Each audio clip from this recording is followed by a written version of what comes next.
Uhayyikum bitahiyatil Islam. Assalamualaikum warahmatullahi wabarakatuh.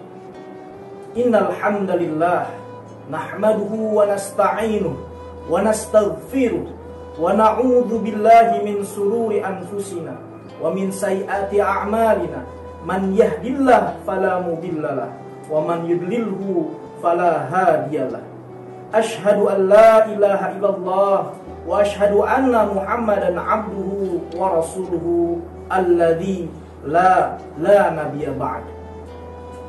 Ikhwani fillah rahimakumullah, sahabat Assalam TV yang dirahmati Allah, marilah sama-sama kita panjatkan puja-puji serta rasa syukur kita hanyalah kepada hadirat Allah Subhanahu wa taala yang telah memberikan kepada kita berbagai nikmatnya yang tak terhitung. Dan juga salawat dan salam semoga tercurah dan terlimpah kepada junjungan alam, baginda besar, uswah hasanah, Nabiyuna Muhammad sallallahu alaihi wasallam.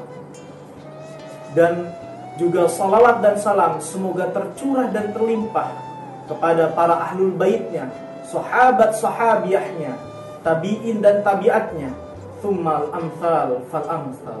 Semoga kita termasuk di dalamnya.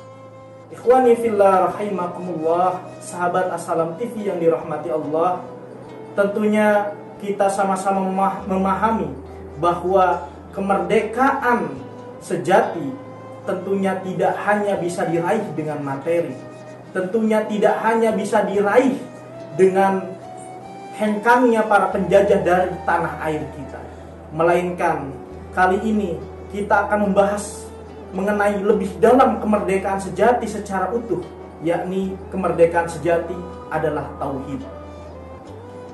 Sebelum beranjak ke dalam makna kemerdekaan sejati itu sendiri, tentunya kita harus mengenal bagaimana pandangan-pandangan kemerdekaan sejati ini dipandang oleh masyarakat umum hanya sebagai kultur, tidak utuh dan tidak komprehensif yang dimaksudkan dengan Al-Quran. Dan juga sebelum juga mengenal apa itu kemerdekaan sejati, tentunya juga kita harus mengenal apa makna penjajahan itu sendiri. Kalau kita lihat dan flashback kepada pelajaran ilmu pengetahuan sosial dulu, mungkin kita dikenalkan bahwa para penjajah datang ke tanah air kita untuk mendapatkan rempah-rempah. Apakah hanya sekedar itu? Tentunya tidak. Di mana mereka memiliki semboyan imperialisme kuno yang mana digambarkan dengan 3G, glory, yang di dalamnya ada kejayaan, gold, yang berarti simbolisnya adalah harta ataupun kekayaan, dan yang terakhir adalah gospel, yang dimana ini menjadi inti daripada mereka menjajah dan datang ke tanah air kita. Entah itu Belanda, entah itu Jepang, entah itu Portugis dan yang lainnya. Mereka datang dengan misi itu untuk mengganti keyakinan atau merubah keyakinan umat Islam menjadi keyakinan mereka. Glory, gold, and gospel menjadi tujuan dan simbol serta semboyan imperialisme kuno untuk menjajah tanah air kita, bangsa kita, terkhusus umat Islam bangsa Indonesia. Itu menjadi sebuah wujud kenyataan bahwa mereka hadir di tanah ini bukan hanya untuk rempah-rempah saja, melainkan memiliki tujuan yang sangat-sangat besar, sangat menentukan, yang bahkan hari ini merevolusi atau bertransformasi menjadi 4F, yang mana di dalamnya ada food, fashion, film, and fun.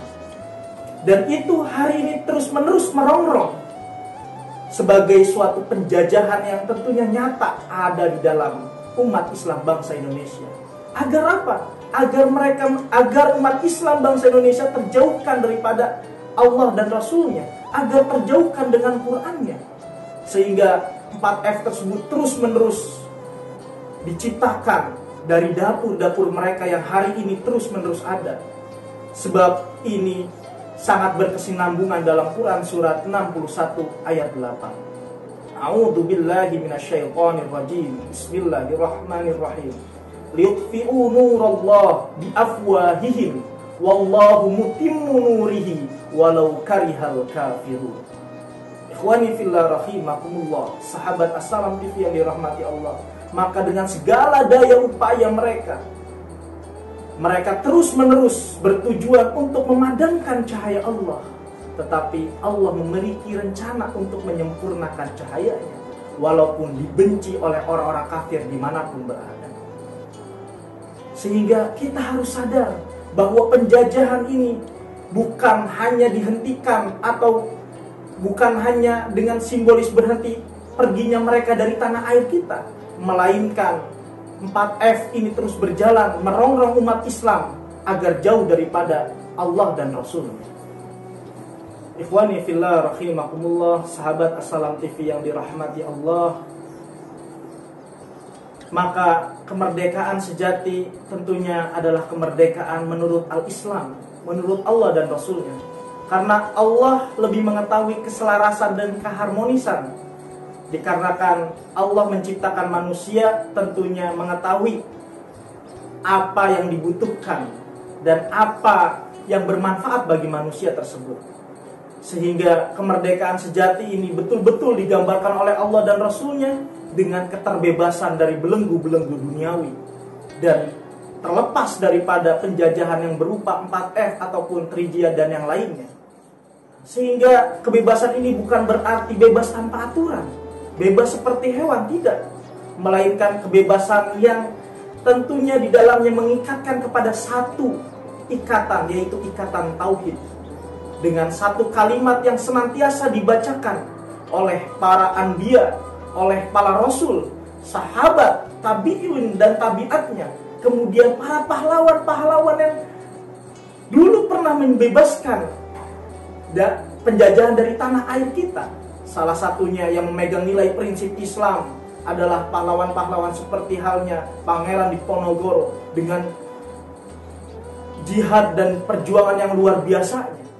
Selain dari itu ada Jenderal Sudirman dengan 3 prinsipnya. Sebagaimana yang kita ketahui, wudhu yang tidak pernah ia hentikan seumur hidupnya, agar ketika mati dia berada dalam keadaan suci. Kemudian sholat yang dijadikan sebagai kedisiplinan waktu, lalu senantiasa bermanfaat bagi masyarakat dan bangsa.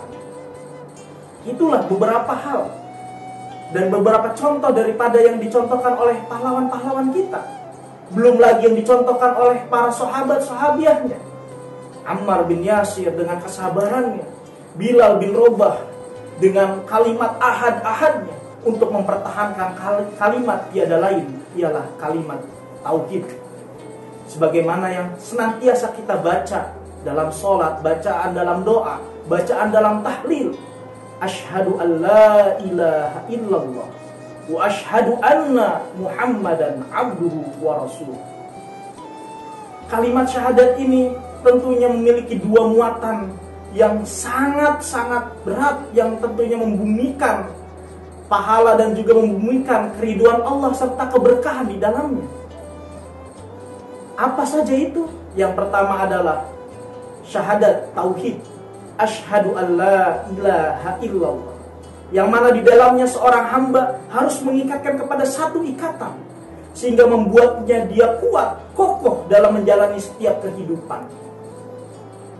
Dan yang kedua adalah syahadat Rasul, asyhadu an la ilaha illallah wa asyhadu anna Muhammad Rasulullah, bahwa mengakui Muhammad sebagai utusan Allah. Sehingga jangan sampai ada yang namanya keterpisahan, meyakini Allah tetapi tidak meyakini kepada Rasulnya. Dengan bukti aplikasinya adalah bagaimana ada golongan seorang umat yang hanya mengambil sebagian yang enaknya saja di dalam sejarah Rasul, tetapi tidak mengambil prinsip-prinsip nilai juangnya di dalamnya. Atau mengikuti sunnah-sunnah yang tentunya bersifat basyariah saja, bersifat manusiawi, hanya mengikuti bagaimana minyak rambutnya, hanya mengikuti bagaimana cara berpakaiannya, tidak mengikuti nilai prinsip juang yang telah diajarkan Rasul. Sehingga jangan sampai ada keterpisahan antara syahadat tauhid dan juga syahadat Rasul. Sehingga tentunya kita sama-sama berjuang dengan segenap jiwa dan raga kita untuk senantiasa merdeka. Dari apa? Sebagaimana Difirmankan oleh Allah Subhanahu wa taala, a'udzu billahi minasyaitonir rajim. Bismillahirrahmanirrahim. Alladzina yattabi'una ar-rasulan nabiyyal ummiyal ladzi yajidunahu maktuban indahum fit taurati wal injil ya'muruhum bil ma'ruf wa yanhahum 'anil munkar wa yuhillu lahumut thayyibat wa yuharrimu 'alaihimul khaba'ith wa yadau anhum israhum wal aghlal allati kanat 'alaihim wa yadau israhum aghlal allati kanat 'alaihim falladina amanu bihi wa azaruhu wa nasaruhu wattaba'un nural ladzi unzila ma'ah ulaika humul muflihun. Yaitu orang-orang yang mengikuti nabi yang ummi, yang namanya itu termaktub, yang namanya itu tertulis dalam Injil maupun Taurat, yang mana yang senantiasa mengharamkan suatu hal yang buruk dan menghalalkan suatu hal yang baik. Bagaimana ini digambarkan, bahkan melepaskan belenggu-belenggu duniawi dari mereka. Ikhwani fillah rahimakumullah, sahabat As-Salam TV yang dirahmati Allah. Maka tentunya kemerdekaan sejati ini hanya bisa diraih dengan kita mengaplikasikan daripada dua kalimat ini. Kalimat tauhid dan juga syahadat tauhid dan juga syahadat Rasul. Yang ini harus diwujudkan dalam satu kesatuan yang tidak bisa dipisahkan. Sehingga tentunya jangan sampai ada keterpisahan antara kita dengan Rasul. Harus kita buang bahwa kalimat bahwa kita tidak bisa meniru Rasulullah. Itu zaman Rasul, itu zaman sahabat. Tidak akan mungkin kita bisa menirunya atau mengikutinya, tidak. Dan itu bukanlah suatu kemustahilan, melainkan sebuah kepastian bahwa kita sebagai umat muslim bisa merdeka dengan sejati dengan kalimat tauhid. Nastaghfirullahu li wa lakum. Wassalamu alaikum warahmatullahi